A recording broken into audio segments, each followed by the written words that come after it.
The rest fans, let's talk about what happened on Friday Night SmackDown from February the 6th, 2026. Poor Drew McIntyre. He opened the show, came out to talk about who's going to challenge him at WrestleMania 42. Because it's going to be a Monte Brandon Chamber match. Because Roman's going to fight Punk. We found that out on Raw. So, free superstars for Raw will qualify. Free superstars for SmackDown will qualify. And the winner will face McIntyre at WrestleMania 42. He didn't get a chance to say anything. Cody Rhodes attacked him, beat him up. He took off amongst the fans to get away from Cody. Nick Aldis told Cody, you know what? I know it's your hometown and that, but there was no need for that. Cool down. Collect your head. Yes, he screwed you out of the Rumble, but you can win a Chamber qualifying match next week if you leave the arena. So Rhodes left the show. Later on in the show, McIntyre came out again to talk. Couldn't get a word out. Jacob Fatu attacked him. So Nick Aldis tells the same thing to Jacob Fatu, leave the arena. Let cooler heads prevail. If he wins the Chamber qualifying match, then he can fight McIntyre at WrestleMania. Third time, Drew McIntyre comes out during the show. He finally gets to talk. He was hoping Roman Reigns would pick him because he has unfinished business with him, but he understands why he picked Punk, because Punk's easier to win. So it's whoever wins the Chamber, whoever survives, is going to fight him at WrestleMania 42, and he's looking forward to see who's going to earn the opportunity. Then Trick Williams came out to watch the main event and said that he's going to qualify for the Chamber, and he's going to be the first ever time an NXT call-up to the main roster wins the Chamber, goes on to main event WrestleMania 42. And McIntyre wishes him luck in his Chamber qualifying match, which is not happening tonight or next week. It's happening apparently after that. And he left. So it took McIntyre all night to finally get those words out. Poor guy. Open the match. Rhea Ripley and Io Sky defend the tag team titles against the number one contenders, Kate and James Julia. Really good match to kick off the show match-wise. I love it. Julia, Io, just duck it, exchange kick strikes where they all want to duck it, counter it. And Rhea Ripley and Kate and James having a test of strength, and that came to a stalemate. Kate and James Julia isolate Io Sky, just did a number on her back. Drop kick to the back, jump up splash across the back, stumps to the back. Kate and James repeatedly smashed her face off the mat, snap mirrored off the ropes. Julia drop kicked her right into the corner. Finally, Io Sky got away after she flapjacked Kate and James, running drop kick Julia in the face, tagged in Rhea Ripley, who came in, just started screaming, repeatedly booting Julia in the face, knocking her off the apron to the floor or through the ropes to the floor. Did those Irish whip pull-up clotheslines to Kate and James. I like her when she does that move. The champs retained. Rhea Ripley hit Riptide on Julia, and then Io Sky came off the top rope with the moonsault for the 1-2-3. The champs keep the belts. And then they found out that from a backstage segment with Nia Jax Last Legend, they're going to be defending the belts next week on SmackDown against that team. So that should be a very good match as well. Because you got Nia Jax, Rhea Ripley, and Io Sky in it. Last Legend, she's still got some work to do before I start thinking she's going to be okay in the ring. Speaking of Last Legend, she took on Tiffany Stratton and Chelsea Green in a triple threat Chamber qualifying match.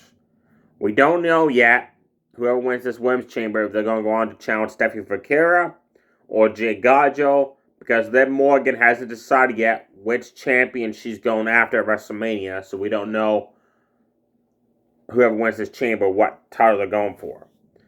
It was a good match. Chelsea Green and Tiffany Stratton double teamed Last Legend, clotheslined her out of the ring to the floor. Then they went out after her, and she pump kicked both of them. Man, that pump kick she hit Chelsea Green with was hard and brutal. Last Legend picked up both with them, walked around, and she just started shaking. Like, what's the point of that move? It does no damage to nobody. It just looks terrible. I hope she doesn't keep doing it. Poor Chelsea Green. Tiffany. Last Legend, like, whack-a-mole with her. Like, one hit forearm shot. She's spinning around. The other one hit her. Back and forth, back and forth. Tiffany Stratton dove for the ropes during the match, knocked down Nia Jax, who was checking on Last Legend outside. Then as she grabbed a hold of Lash to pick her up and put her in the ring, Chelsea Green came off the top rope of a crossbody, knocking down both of them. Tiffany Stratton ended up winning the match. She earns the first spot in the chamber match for the Women's #1 contender match. Next week, it's going to be Alexa Bliss, Julia, and Selena Vega in a second SmackDown qualifying match. That should be good. And if Alexa Bliss doesn't win it, I want it to be Julia. Because that'd be her first ever chamber for Julia, right? And she's good. She's on a roll. But Alexa Bliss is on a roll as well. Singles-wise, not in tag matches with Charlotte. And probably Charlotte would be the final chamber qualifying match. And she'll probably win it. And then it'd be like the tension between Charlotte and Alexa. They'll probably end up working it down in the chamber. Then one will cost the other one the chamber match. Want to bet that will happen, folks? Let me know below in the comments if you think that's what's going to happen or not.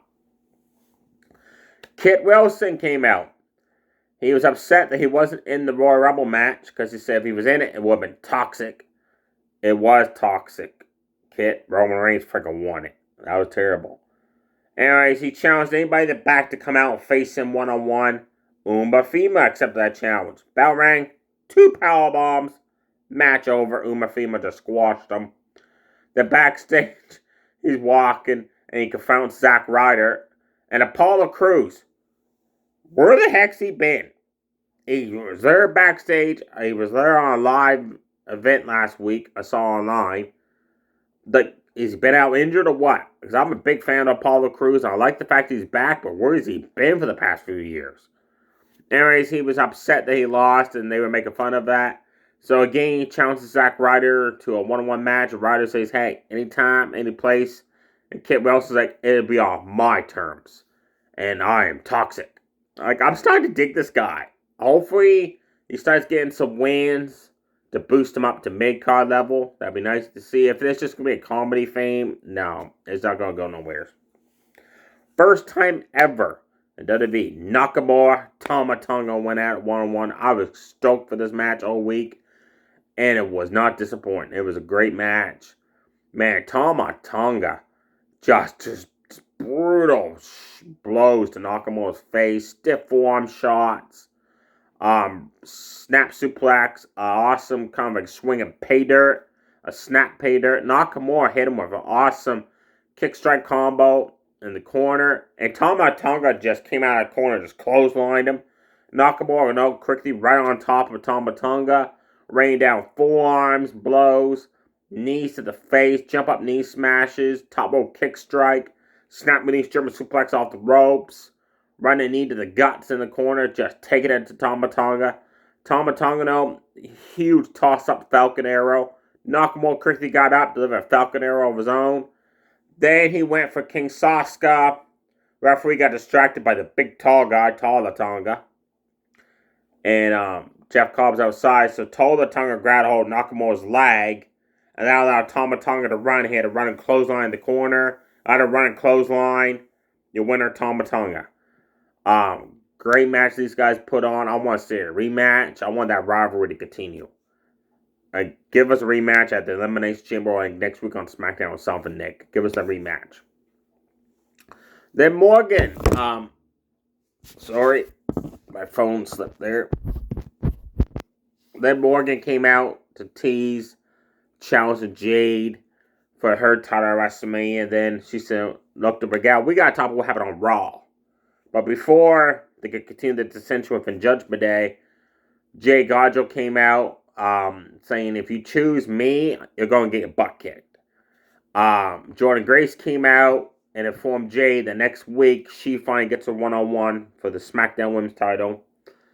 And they started talking about Jade, and Jace told her to be quiet. She started throwing tatum. Liv did. Regal was like, let's go. Nick Aldis came out and said, look, unlike Adam Pearce, when you just walk on their show, his show, you can talk. On my show, if you show up because you're invited, if you cause trouble, you're going to have a match. So it's Judgment Day versus Jay Gaudreau and Jordan Grace. Bell rings. Jade spine busts one member of the Judgment Day. Jordan Grace delivers burning hammer on the other one. During the match, Jordan Grace had Liv Morgan in the glory bomb position, and in the corner just kept smashing her face, like shoving it into the top turnbuckle, Then I tossed halfway across the ring. Irish whip, pull-up clotheslines to Regal. Liv ended her fury with a cold breaker. That was cool. Judgment Day delivered that running knee in the corner. Irish whip into a body slam on Jordan Grace. Finally, Jade Garza gets tagged in. She accidentally pump kicks Grace. Regal accidentally big boots Liv Morgan. That was a funny exchange there. And then as Regal and Jade are having a stare down, Grace tagged in, rolled up Regal from behind to steal the win. So your winner, Jordan Grace, Jade Garza. It was a fast match. I just wish it went longer than it did. There's some segments. I'll get to those in a few minutes. I'm trying to remember what the... So, yeah, the free wins matches. There was a lot of matches. Bear with me. Kit, Umafima, Toma Tonga, Nakamura's 5. Yeah, check my book here. Just in case I'm forgetting one.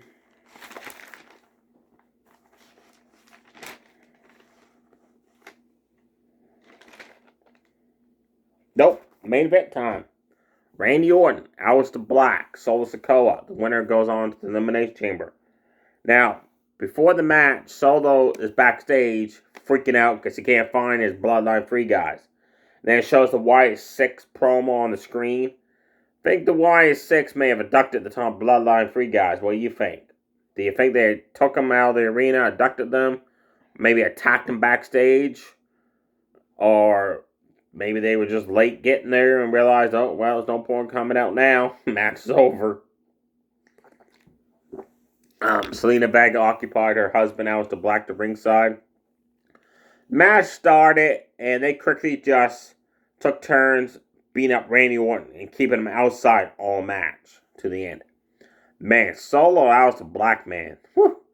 They exchanged takedowns, forearm shots, kicks, rock bottoms, jump up knee smashes. Aleister Black drilled him for an amazing top rope Miura. And then he got up, and Randy Orton was just right there to scoop slammed him. Orton finally gets in the ring, does all his signature moves, the scoop slams, the DT off the ropes, the back body drops on the announce tables, which doesn't break. Smashing him into the corners, like the face off the turnbuckle, stuff like that. At one point in the match, this is cool. I did like this. Aleister Black and Solo are in the figure 4 position. Orton gets in and does the Orton stomp while they're still in that submission. That was cool. Aleister Black ducked the RKO. Jump up knee smash Randy. Solo spun him around, hit the spinning Solo on Aleister Black. He kicked out. Solo went for the Samoan spike on Aleister Black, who ducked it, hit a jump up knee, stunning Solo. Orton gets in, RKO's Aleister Black, but he rose out of the ring. So that was smart. So Orton is like wondering what to do next. Solo's behind him, taking forever for the Samoan spike. This I did not like. Just quickly spin the guy around, hit it. You always do it. Now you're just taking forever. So, sure enough, Randy Orton hits the RKO. Orton wins. He goes on to the chamber. I did not want him in the chamber match at all. It should have been Aleister Black or Solo Sikoa. Those guys would tear the house down when they went at it one-on-one. It should have just been Aleister Black Solo one-on-one. Randy Orton should not have been in that qualifying match because on match he spent 95% of it outside. The other guys are working the butts off, and he gets the win, right? Bo Dallas delivered a segment where he's basically telling Solo, give me the lantern back the easy way, or I'm getting it back the hard way. Johnny Gargano's shown. Now, this is interesting. Laying across a storage equipment case. Candice LeRae is talking to him. The Motor City Machine Guns are finally back on SmackDown. They've been wrestling on live events. Actually, they were at the Royal Rumble. They had a match on the pre-show. I forget who was against.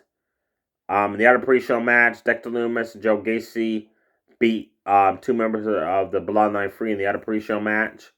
Anyways, they were there with Fraxion. They're talking, and they come across Candice and Gargano. And Candice like, look, Gargano apologized for all the stuff that he's done with you, Axion, but still in your mask for last month.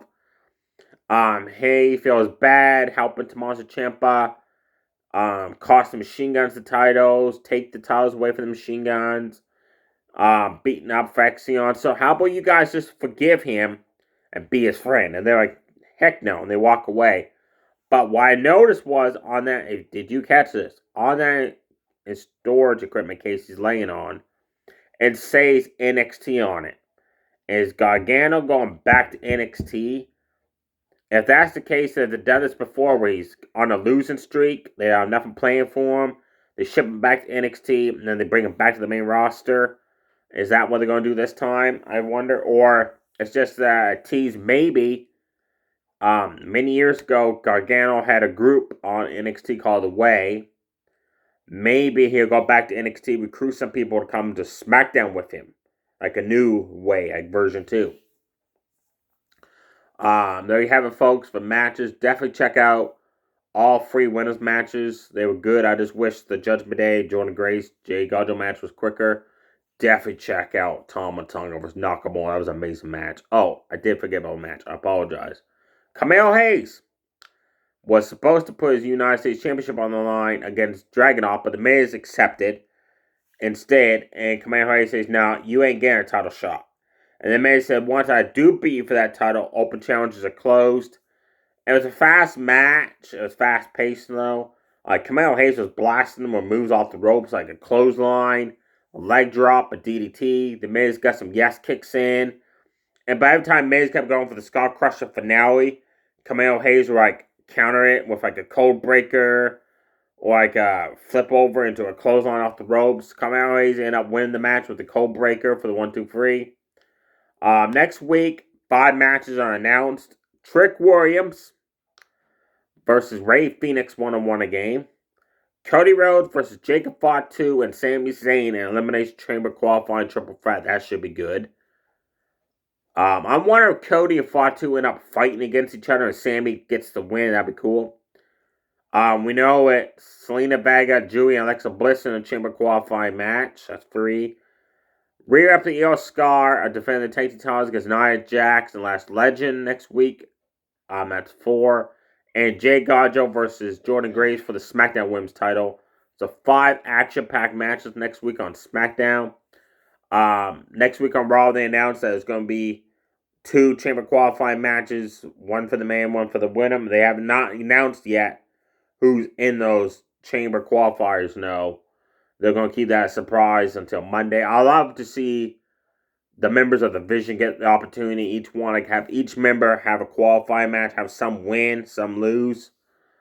Or maybe none of the members of the Vision be in a Chamber qualifier. Or maybe Adam Pearce or Shock as to put Bronson Reed versus Fury versus Logan Paul in it. Or something like that. There you have it, folks. Stay safe, everybody. Too sweet. Bye.